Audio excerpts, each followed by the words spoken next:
ఆంధ్రప్రదేశ్లో పొత్తుల పర్వం బట్టబయలైంది. చంద్రబాబు, పవన్ కళ్యాణ్ ఇద్దరి అసలు గుట్టేంటో బయటపడింది. దీంతో పవన్పై ఇప్పుడు ఏకంగా జోగయ్య సంచలన లేఖను విడుదల చేశారు. పవన్, అసలు నీకు బుద్ధుందా? కేవలం సీఎంగా చంద్రబాబును చూడాలని, జగన్ను ముఖ్యమంత్రి అభ్యర్థిగా దించాలనే తప్ప నీకు వేరే ఆశలు, ఆకాంక్షలు ఏదైనా ఉన్నాయా అంటూ ఆయన లేఖలో కడిగి పరేశారు. ఆంధ్రప్రదేశ్లో పొత్తుల రాజకీయం పూర్తిగా మారింది. తెలుగుదేశం పార్టీ, జనసేన పొత్తులో భాగంగా ఎన్నికల బరిలోకి దిగాలని నిర్ణయించుకున్న సంగతి మనకు తెలిసిందే. వాళ్ళిద్దరు కలిసి సీట్ల పంపకం పైన రెండు పార్టీల అధ్యక్షులు ఒక నిర్ణయానికి ఎట్టకేలకు వచ్చారు. జనసేనకు 25 నుంచి 27 సీట్ల వరకే కేటాయించేలా చంద్రబాబు ప్రతిపాదించినట్లుగా తెలుస్తోంది. దీనిపై మాజీ ఎంపీ హరిరామ జోగయ్య గారు చాలా తీవ్రంగా మండిపడ్డారు. చంద్రబాబును ముఖ్యమంత్రి చేయటం కోసం, జగన్ను దించాలనుకోవడం కోసం మాత్రమే పవన్ పనిచేస్తున్నాడు అంటూ ఆయన కీలక వ్యాఖ్యలు చేశారు. ఎన్నికల సమయంలో టీడీపీ, జనసేన మధ్య సీట్లు షేరింగ్ కీలక అంశంగా మారింది.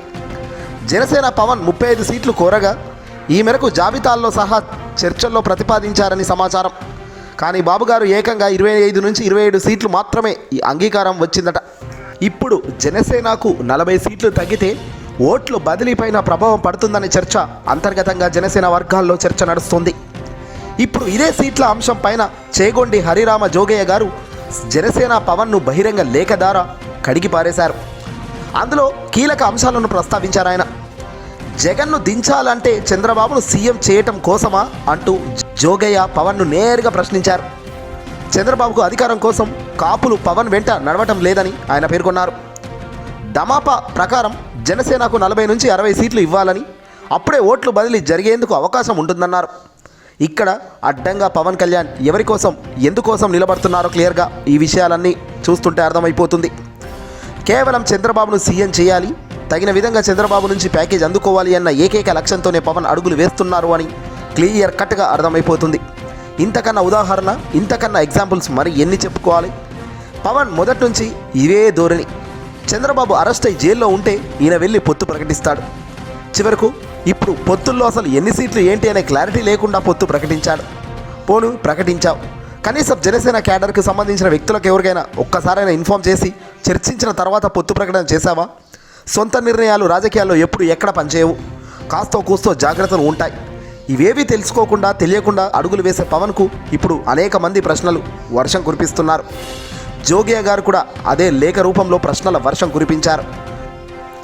ఇక్కడ ఆయన కొన్ని ఘాటు వ్యాఖ్యలు కూడా చేశారు. చంద్రబాబు నాయుడును గద్దెనెక్కించడానికి ముందుగా కాపులు అయితే సిద్ధంగా లేరని ఆయన లేఖలో క్లియర్గా పేర్కొన్నారు. చంద్రబాబును గెలిపించడం కోసం పవన్ వెంట కాపులు నడవడం లేదన్నది మరో పాయింట్.